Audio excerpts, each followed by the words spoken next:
सरकार ताजुश शरिया नव्वरल्लाहु मरकदहू है। जुमरात के दिन आपके पास भीड़ लगती थी। कहां पर भीड़ लगती थी? जहां आज मेरे पीर की कब्र बनी हुई है।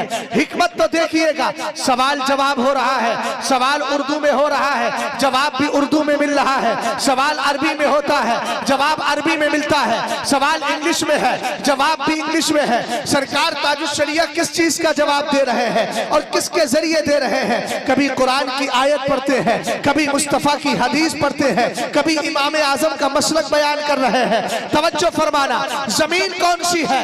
जमीन वही है जहां ताजुश शरिया आराम कर रहे हैं। अबे होश के नाखून ले और मेरे पीर की करामत तो देख। हजरत इमाम आजम जहां आराम फरमा रहे हैं, आपने अपने इंतकाल से पहले वहां 40,000 बार कुरान पाक की तिलावत की थी। आपको पता था कि मैं इंतकाल के बाद यही दफन कहूंगा। सरकार ताजुश शरिया को भी मालूम था मैं दीन की बातें यही बैठ के करूं, इसलिए कि अख्तर रजा का मस्कन कहीं और नहीं, यही बना दिया जाएगा। नारे तकबीर, लगाओ कलंदर, वाह सुभान अल्लाह। भैया बात समझ रहे हो? हार्ड तो नहीं हो रही है? आपकी समझ में आ रही है बात? क्यों चचा? जिसके समझ में नहीं आ रही वो बताए मुझे। सबके समझ में आ रही है? ज्यादा ऊपर तो नहीं जा रही है ना? और बताऊं सरकार ताजुश शरिया क्या करते थे? आपने जुमरात के दिन जो आपसे सवाल जवाब हुए ना, वो ऑडियो रिकॉर्ड होता था। उस ऑडियो रिकॉर्ड को जब हमारी टीम ने, मदरसे की टीम ने उसको तहरीरी शक्ल में लिया, तो उसको अर्ज और इरशाद यानी सवाल और जवाब ये दोनों को जमा किया, तो उसकी किताब बनाई गई। उस किताब का नाम है फिक़ही मजालिस। क्या नाम है?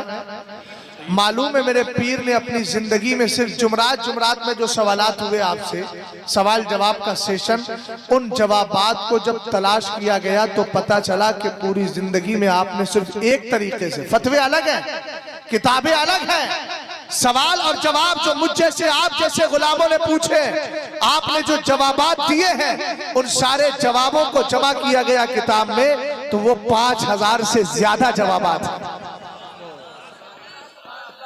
अबे जो अपने मदरसों के लिए दुनियावी नेताओं के तलवे चाट कर पैसे हासिल करने, बनाने में लगे रहे, वो मेरे पीर के बारे में बात करते हैं। होश के नाखून लो। अगर मारिफत का समंदर कोई है तो उसको ताजुश शरिया कहा जाता है। अगर इल्म का समंदर कोई है तो ताजुश शरिया है। अगर आए रूहानियत का समंदर है तो ताजुश शरिया है। मैं ज्यादा लंबी चौड़ी बात नहीं करता, आप कंपैरिजन कर लीजिए। एक कब्र कहीं और है, एक कब्र बरेली में अख्तर रजा खान की है। 24 घंटे चाहिए तो सही, जब तक दरवाजा बंद नहीं होता तब तक वहां भक्तों की भीड़ लगी रहती है। और जो जिस नियत से आता है ताजुश शरिया की बारगाह में पाता चला जाता है। हम मांगते इसलिए हैं, सरकार ने खुद फरमाया उतलुबू इंदा हिसानिल वजू, अच्छे चेहरे वालों के पास जाकर अपनी जरूरतें रखो तो सही। अगर तू चेहरे के एतबार से बात करता है तो जो चेहरा मेरे पीर का था, ला तो सही ऐसा हसीन और जमील चेहरा। अगर इज्जत की बात करता है तो जो निस्बत ताजुश शरिया को है, तेरा बाप आला हजरत रही, उनके बाप मुफस्सिर आजम है, उनके नाना मुफ्ती आजम है, उनके दादा आला हजरत है, उनके दादा हुज्जतुल इस्लाम है। और याद रख, उनके एक वो दादा भी है जिनको अल्लामा रज़ा अली का कहा जाता है। जब तक कलम नहीं था उस वक्त तक तलवार थी। आला हजरत के खानदान ने तलवार से दुनिया के अंदर इस्लाम फैलाया है। और जब तलवार हटी, अल्लामा रज़ा अली का के हाथ में कलम आया, तो कलम के जरिए 200 साल हो गए ताजुश शरिया का खदार खानदान सुन्नियत का काम कर। नारे तकबीर, नारे रिसालत, खानदाने आला हजरत, फैदाने हुजूर ताजुश शरिया हजरत अल्लामा मुफ्ती शहजाद आलम साहब क़िबला। वाह सुभान अल्लाह। जो है होश के नाखून ले, मेरे अब्बा पीर नहीं है। गौर करना, एक जुमला बोल रहा हूं, ध्यान देना। मेरे बाप पीर नहीं है। मैंने कोशिश की, मेहनत की, मेरे रब की हिदायत, सरकार की करम नवाजी, हुजूर ताजुश शरिया का खास फजल। अब मुझे 2-4 लोग पहचानने लगे। अब उसके बाद मेरे चाहने वाले मुकाबिल में लेकर आए कायदे मिल्लत के, तो पागलपन नहीं है?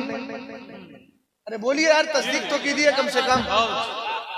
मुझे लेकर के आ जाए कि मौलाना शहजाद कायदे मिल्लत अल्लामा हज़रत रज़ा खान के मुकाबिल आ गए, तो पागल नहीं है? बोलो पागल कहा जाएगा कि नहीं कहा जाएगा उसको? बोलो यार, अकल है तो। अकल नहीं है तो कोई मसला ही नहीं है, अकल है ना, पागल कहा जाएगा कि नहीं कहा जाएगा? ऊंचा बोलिए, क्या कहा जाएगा? पागल कहा जाएगा। हर आदमी कहेगा कौन है मौलाना शहजाद, इसका बनाओ ना बाप पीर है ना दादा पीर है ना उसका लकर दादा पीर है ना इसका खानदान बड़ा है, एक छोटे से गांव से ताल्लुक रखता है। लेकिन कायदे मिल्लत कौन है?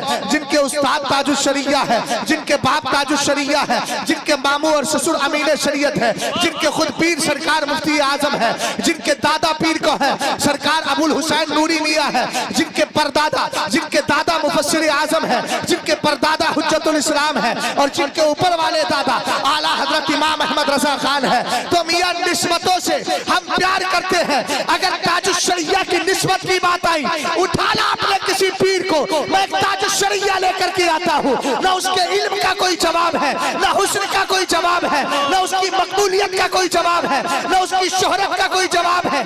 अबे जो 2-4 दिन से बना हो उसको तूने ताजुश शरिया के मुकाबिल में लाके खड़ा कर दिया। अगर तेरे अक्ल अंदर अक्ल होती तो ये सोच लेता अख्तर रजा किसी और का नहीं, मुजद्दिद आजम का आला हजरत का लखते जिगर है और ये वो ताजुश शरिया है जिनसे पूछा गया हुजूर ये तो बताएं आपको आला हजरत से फरासत में क्या मिला?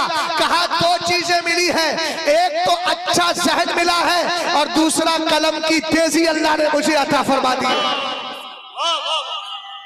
माशाअल्लाह, वाह। हम भी बोलना जानते हैं, अगर हमारे पीर के खिलाफ जबान खुलेगी ना तो इतना याद रखना कि सारा चट्टा खोलने की हमारे अंदर भी ताकत है। समझ गए? हमेशा याद रखना, मैंने अपने पीर को करीब से देखा है। 6 साल में कसम खाकर कहता हूँ, खुदाए ताला की कसम खाकर कह रहा हूँ, मैंने अपने पीर को कभी किसी की गीबत करते हुए नहीं सुना। और सबसे ज्यादा मेरे पीर को जिस बात पर जलाल आता था, अगर नमाज में ताखीर हो जाए तो हुजूर ताजुश शरिया बहुत ज्यादा जलाल फरमाते थे। और दलाइलुल खैरात शरीफ देखें, 7 साल 8 साल तो मैंने अपनी आंखों से देखा। भाई मुरीद तो मैं बहुत पहले का हूं, 2006-2005 में ही मुरीद हो गया था। तो आना जाना लगा रहता था। बरेली शरीफ में कोई दूर का नहीं हूं, मैं मस्कनन भी बरेलवी, मशरबन भी बरेलवी, मसरकन भी बरेलवी। समझ गए आप? मैं पुश्तीनी बरेलवी हूँ। मेरे दादा परदादा लकड़दादा सकड़दादा न जाने कब आए थे। और बरेली शरीफ से मेरा घर भी बहुत दूर नहीं है, जो मेरा खानदानी आबाई वतन है वो मुश्किल से 30 किलोमीटर। समझ गए आप? तो मैं तो बचपन से बरेली शरीफ जाता हूँ, लेकिन क्या जात है सरकार ताजुश शरिया की है। लोग तो माल के चक्कर में पड़े रहते हैं। मैं गया बंगाल की सरजमीन पर, जनाबे आलम साहब है, वो रहते हैं कलकत्ता मटिया बुरुज के अंदर। वो कहने लगे सरकार ताजुश शरिया के विशाल के बाद एक प्रोग्राम था बरेली शरीफ से 8 अफराद हम सब लोग गए थे, पूरा काफिला था। एक साहब ने सरकार ताजुश शरिया की याद में प्रोग्राम रखा था। जनाबे आलम साहब चेहरे पर सजी है मुस्तफा की सुन्नत, बड़ा नमाजी मुत्तकी परहेजगार आदमी, सीधा साधा। कहने लगा हजरत मुझे सरकार ताजुश शरिया की जवानी का एक वाकया याद आता है। मैंने कहा क्या हुआ? कहने लगा हुजूर एक ताजुश शरिया एक बार बंगाल की सरजमीन पर या बिहार की सरजमीन पर तशरीफ लेकर के आए और प्रोग्राम करने के लिए गए, सुन्नियत का काम करने के लिए आए थे। सरकार ताजुश शरिया को मौका ऐसा हुआ कि कमेटी वालों ने खाना भी नहीं खिलाया, नजराना भी नहीं दिया। तो उस इलाके में चूड़ा मूड़ा पचलता है, तो कहता है कम से कम 40-50 घंटे ऐसी गुजर गए, हम उसी चूड़े मूड़े को खा करके अपना वक्त गुजार रहे हैं। ना सरकार ताजुश शरिया के चेहरे पे शिकन है, ना माल मिलने की बुनियाद पर जलाल भी नहीं है कि ना नजराना मिला है ना खाना मिला है। कहते मैंने कहा हुजूर बड़े अजीब लोग हैं, आपको ना खाना दिया ना नजराना दिया। तब मेरे पीर ने एक जुमला बोला था, आज मैं उस जुमले की सदाकत अपनी आंखों से देख रहा हूँ। मेरे पीर ने फरमाया था आलम मुझे दुनिया में हुकूमत नहीं करना है, मुझे तो